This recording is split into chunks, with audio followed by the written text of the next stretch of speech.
back at WNST, Towson, Baltimore, and Baltimore Positive. We are positively into the holiday season here. And of course, the Maryland Crab Cake Tour never stops. We're going to be at Fadley's on Friday morning with my pal Dan Rodricks, who had a show. Baltimore, you have no idea. I hope he brings it back. I'm going to beg him to do that so other friends of mine who love Baltimore can be a part of that. Next Thursday, my love of Baltimore will come through. We are doing the 31st anniversary of this here radio program, and we're doing it over in Costas and Dundalk in my homeland with a lot of friends. I am a part of a Hammerjacks documentary that we filmed earlier this year, and a lot of rock and rollers are stopping by. Gina Shock from the Go-Go's, the Dundalk resident rock and roll Hall of Famer and drummer. We're going to get to know her a little bit better next Thursday as well. So plan on the 15th. If you want to come out, we'll be there from 2 until 5 or thereabouts, probably eating crabs, crab cakes, maybe even drinking some eggnog before it's all over with. I'm going to be inviting my pal, Mike Rosenfeld. He is the Chief Digital Officer for all things here at Baltimore Positive as we grow and go. And you've seen this week, we've offered some otter transcriptions for conversations just like this, and he can help you make your website better or your business better at Web Connection, the outsourced Chief Digital Officer. What's going on, man? You going to play quarterback for the Ravens this week, or you don't have the speed on the edges? No, I was a average cornerback and tight end, but that was for the mighty Pikesville Panthers. You guys wore purple. I remember that. We were. What was it the Dundalk Owls? Owls, the mighty Owls. Give a Oh hoot. yeah, Absolutely. Kelly I, Green and gold. I Absolutely. remember the Dundalk Owls. My year we were typically what did my kids say? Defeated, the opposite of undefeated. We were defeated. So we were a 0-win team, maybe a 1-win team. But my senior year, we won 4. We went 4-6, which was a major That's accomplishment. bowl eligible. That's right. Yeah, we were one game short of bowl eligibility. What's crazy is they talk about the Ravens coming to town and how it would affect children, right? So the Ravens come in 1996. There weren't a whole lot of football programs in Dundalk. I played football for the Longhorns, John Rollo. There's pictures of it all in the 70s, early 80s. And there weren't like football driving around town on Saturdays. You wouldn't see it as much as baseball, right? Or basketball, right? I mean, it's a huge basketball city with Dunbar and all that. And we had kids that played baseball, right? But football was one of those things that because we didn't have a team for those 13 years, you didn't have a Ray Lewis, you didn't have a Lamar Jackson, you didn't have somebody you wanted to be. It is amazing all these years later because my football team in the 80s, Dundalk, we weren't very good. We were really good at baseball. We were state champions at baseball in 83, but football, no good. The last 10 years, there's a football program at Dundalk. We were in the semifinals, almost went to the states last week. We were in the state championship last week and had a lead over Mervo. So I mean, my team's actually gotten decent. So I'm about to sing the "Let Each Fellow Join Our Chorus" echo far and near. So I'll do all that. In the web space, and you and I talk about this all the time. What's the primary thing people call you about at Web Connection? Uh, I think we've talked about this in the past. The concept of a chief digital officer, much less an outsourced chief digital officer, is very new and foreign to people. So it's really once they have an aha moment and they're like, you know what, I I know enough to know that I'm not competing, or I know enough to know that I keep hearing or seeing on searches online my competitors. I have no presence. We're doing the best we can. We post to Facebook, we post to LinkedIn, but nothing's happening. That's when they have a moment where like, we need help. We just don't have the know-how in-house to be able to grow our business, gain some market share, and we need some help, but we're not going to hire someone full time. So that's kind of my sweet spot. So it really takes it's not really a question, because they don't know enough to ask the question other than, can you help me get to another level? And when they're open-minded and they're willing to admit that they aren't doing it right, that's kind of the conversation starter for me. Well, the amazing thing for me is in the modern era, I'm sort of old school, right? I'm still the guy that will call if I go to call Pizza John's, I call them, right? And I'll say, I want pizza with pineapple, ham, and pepperoni, and, give me a cheesesteak, and I come and get it, right? But it is amazing in the last 10, 15 years, especially with this thing coming on in '08, '09, 10 in that range, how every Chinese carryout has to have a really sophisticated way for me to order egg foo young and maybe take the onions out of it, or whatever it would be. And a lot of times with immigrants, and there's a communication barrier when you would call a Chinese place sometimes about what you want. And it's amazing online now, like when I go to Ekabin, there is no one to call. You can't call. You have to do it online. If I want my tempura broccoli from Ekabin, I have to do it that way. And I think to myself, every single business has had to take their business online no matter what. I mean, you just have to. And how neophyte most people are, when, and including myself. I mean, I own a web company, I own a radio station, and I don't even know how the tower works or how the things float and it gets to your car. Understanding it's not important. It's really about, can I order the food I want? Can I order the thing I want? I ordered clothing on Black Friday. I'll give you an example. I ordered clothing. I have this company up in Canada that I order undergarments from. They keep me warm. I'm not going to out them, but they're French first. I didn't realize that. Even though they have sort of an American name, when you call their number, everything's in French. It's in Montreal, right? So they sent me an email, and this is just poor. I mean, I'm giving you a poor example. I spent 148 bucks on Black Friday ordering 6 pieces of garments, turtlenecks, long johns, that kind of thing. And I got an email from them that said, "Call us. There's a problem with your order. And here's the extension number." And I called and I got French, and I did it 3 times over 3 days, trying to stalk down a guy named Don in Canada to confirm an order. And I'm thinking to myself, what kind of company are you people running? You send me an email telling me to call you. They called me 8 different times, 514 area code, and I'm not answering the phone. I'm talking to Mike on the air. You know what I mean? Right. And I'm thinking to myself, then they canceled my order. They gave me my money back. And I'm like, what kind of company are you running? Who's running your play? I gave you money for something I really want, and you're jagging me around. And I'm thinking to myself, this is a business that needs something better than they have online, for sure. So, as consumers, I think we've come to a point where we judge the businesses that we deal with based upon how tech savvy they are. And now I I'm got thrown off Steve. of Twitter this week, and I can't figure out how to get back on. There's Yeah, no one to call. There's no one to go. You fill out a form, and it's people are asking me, "Why'd you get thrown off?" Well, A, I don't know. B, there's nobody I can call. C, it's Twitter and it's run by a Nazi, and I'm off now. And you know what? It's been the most productive week of my year. right. I'm telling you. Well, so I'll give you two examples of, and they're totally just different, but two examples of things that I did this week that are a tech experience and a non-tech experience. So the tech experience, which ties into sports, was Friday night. I'm out with some friends having a couple cocktails, You're and I gambling. decide Were you gambling? I was not. I was not. Okay, all right. And I just decided at that moment that at 9 a.m. the next morning, I was going to host a couple of friends for Bloodies and Bagels, I called it, to watch the U.S. World Cup. So I made the commitment. I got commitment from four guys to come over at 9 a.m.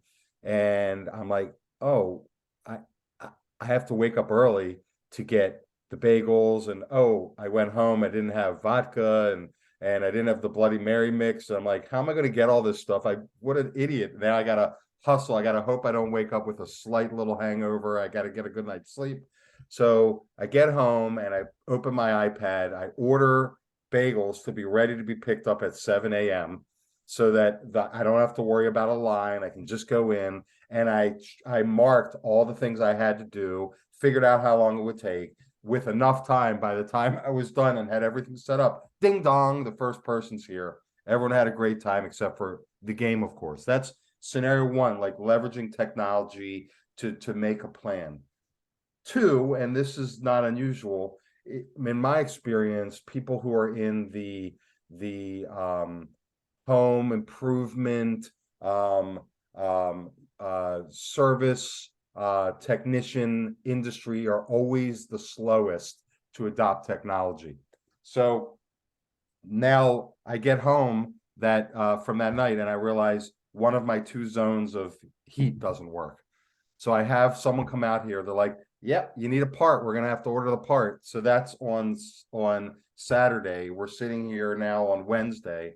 They said it should be here right away. No part. So now I'm 5 days getting into my fifth day without having heat in my home. Thank God it's not below, freezing outside. And I'm like, well, did they send you the part? Yes. Do you have a tracking number so I can get a sense of when it's no, they don't have a tracking number. See, And that's you're me. I buy these belt buckles on eBay, every single one of them, and I'm not obsessed with it. But the mailing out, the in transit, the expected delivery date, the tracking number. I mean, and that's the world today. It overwhelms me to be real. It's an amazing thing and seeing these and Amazon trucks running up and down here and delivering stuff at holidays, right? and it's like it's almost 2023. Are you telling me now? My company happens to be working from home offices, but if I'm someone who is, my house is empty during the day and I have to plan to take a day off to meet someone and you're telling me there's no tracking number, there's no this. Come on now. Yeah, cable guy. He'll be there this week. When? Sometime this week. That's Sometime exactly between 8 and 11 p.m. Monday, Tuesday, Wednesday. Like narrow it down for me here a little bit. exactly.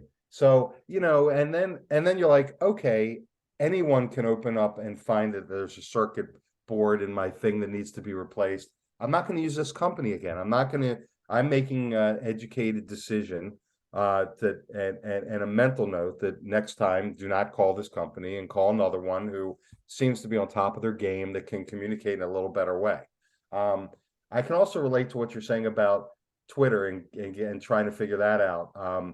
One of the things you asked me that a lot of my clients call about, sometimes I get a lot of calls about when you Google my business, I have multiple addresses that come up. Like I used to be here, but then I moved to there. And now I have both of those profiles are showing up on Google.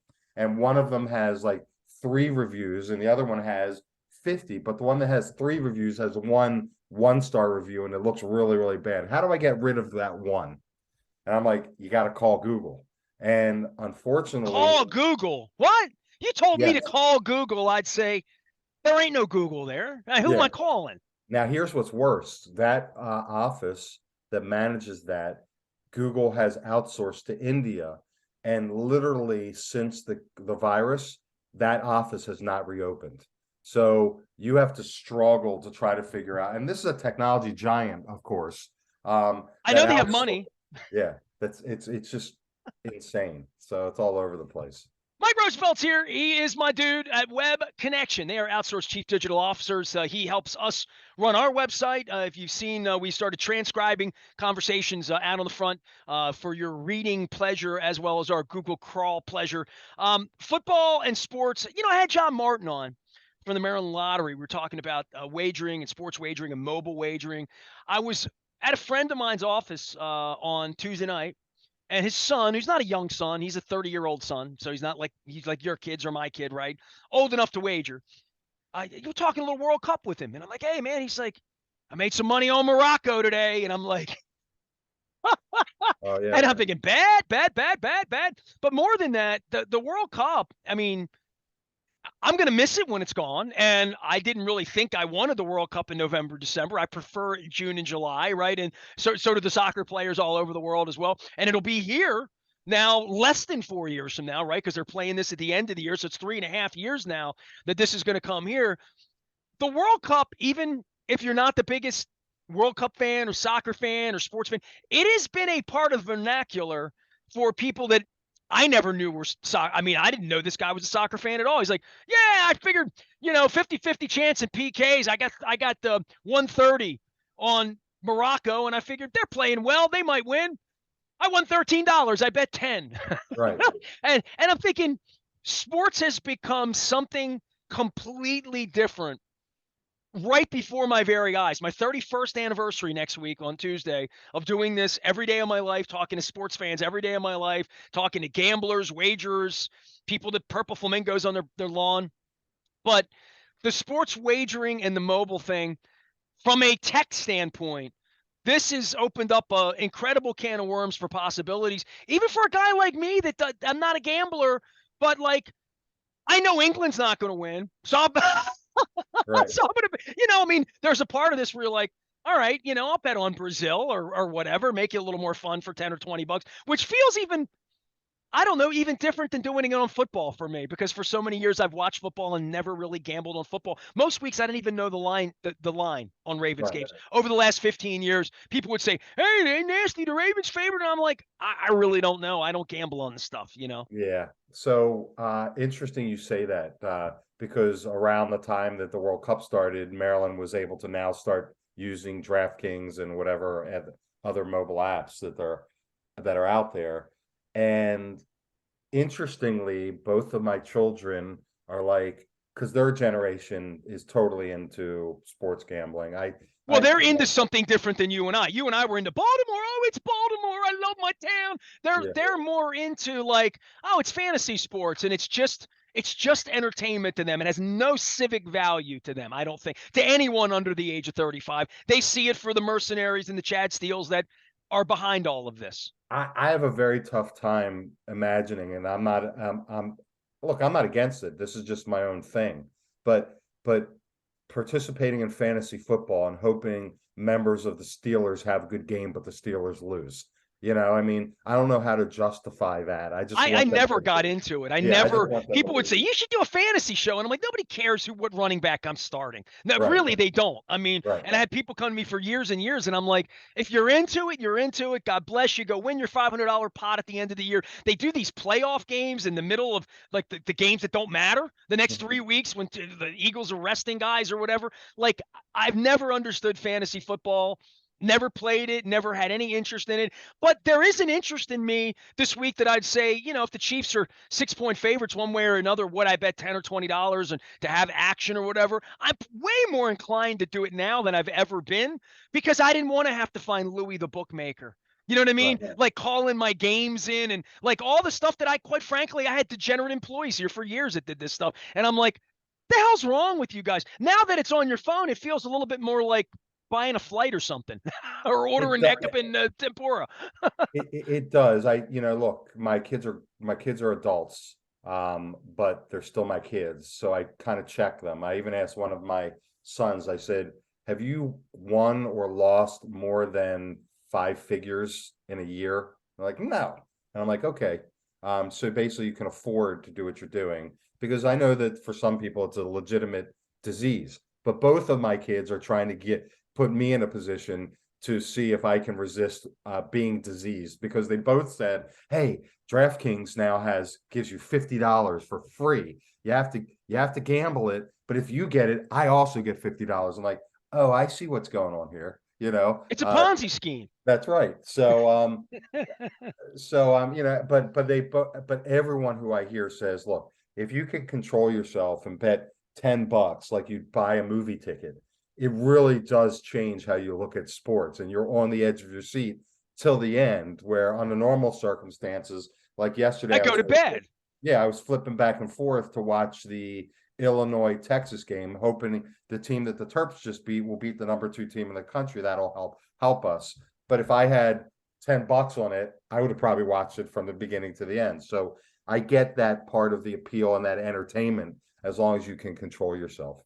Well, tis the season. Mike Rosenfeld's here. We're doing the Maryland Crab Cake Tour. We're going to be at Fadley's this week, as well as next Thursday at Casas. You're invited out for the rock and roll action. It's all brought to you by our friends at the Maryland Lottery in conjunction with our friends at Goodwill and Window Nation. Big offer from Window Nation is 0% financing, and you buy 2, you get 2 free. 866-90-NATION is the way to do that. All right, let's get on to the field for a minute, because I do want to do a little bit of sports with you while I have you here. The Lamar injury, the Lamar eat what he checks last week. Lamar's gonna have a back seat here for a couple weeks. It looks that way, and this is a dour sort of prescription for the Ravens right now to be playing 4 out of 5 games against division teams. When the schedule came out, it looked like a benefit that Cleveland and Pittsburgh will be mailed in by then, and we're going to be sailing. And it certainly doesn't feel good in the Purple Kingdom right now that this team can win a Super Bowl. Can they make the playoffs squeak in? Sure. I watched Kansas City play last week. I watched Cincinnati play last week. I watched Buffalo play last week. The Ravens, as comprised, and certainly with the backup quarterback, they're not in the same world as these other teams right now. They're a mediocre football team right now, at best. Yeah. So I'm trying not to put my Homer hat on, but I was in Austin, Texas, flying there during the Bills game, so I didn't see it. But I know that we were within striking distance of winning that game, and that's when they were killing other teams and all of that. So there's part of me that says, and I also remember the 2 Super Bowl runs where no one expected us to, we kind of snuck in, that we were wild card teams, and we just stacked wins. So there's part of me that's like, if you're playing your best football at the end of the year and you grow, that's it. Well, when your starting quarterback is out in December, this feels very familiar, like last year, where as well as Huntley did, there was just something different. So the hope of putting your best foot forward, playing your best football game, everything gelling, like for weeks, even like the defense has been looking better and better and better. The offense, not so much. So I agree with you. I watched begging the Chiefs to beat the Bengals because I want to win the division. I want to have a home game. And I looked at the Bengals and I'm like, how can I just don't feel like we're a better team. I feel like we have to be one game ahead of them going into Cincinnati and having the division record tiebreaker in our favor if we split against Cincinnati. So that's what I keep looking at. I keep looking at Cincinnati still has the Bills on their schedule. So it'll be very interesting to see. I mean, I think we can eke out a win against the Steelers, but the Steelers are playing better. But I like our defense against their offense, but I don't like our offense against their defense. So this will be very telling. I have no idea how long Lamar's out. I know that's a Well, they're lying about it anyway. I mean, yeah, of course. that's part of the gig. Part of the gig is you go out there and attend press conferences. Luke goes out there asking questions. They're going to lie to him. I'm going to write a little bit about this week. I think a columnist, which is, and I kind of got on this bent earlier when I was talking to Mike Flynn earlier in the week, just about you draft this kid. He's going to run into linebackers. You can't coach it out of him. And I'm wondering out loud, and this is all part of giving him $250 million or not. Is there ever going to be a healthy version of him in December or January in any way when he's taken on 150, 200, 250 hits in September, October, November? And this is an intellectual question as much as anything. I've watched a lot of football. And the reason nobody drafted him isn't because they didn't like him or think he's a running back or think that he couldn't throw the ball or he wouldn't be a decent pocket. I'll hear all the complaints about Lamar, but Lamar runs into linebackers. And at some point, that made me nervous in the beginning. It made me nervous in the middle. And now that we're 5 years into this, and he was way less than healthy in October and November 2 years ago, during the plague, I'm talking about the plague season where nobody was at the stadium. Go back and watch those October. I was up in Philadelphia for that Eagles game. He didn't want to run the ball. He was unhealthy in the middle of the year. Last year, it ended, right? It just ended.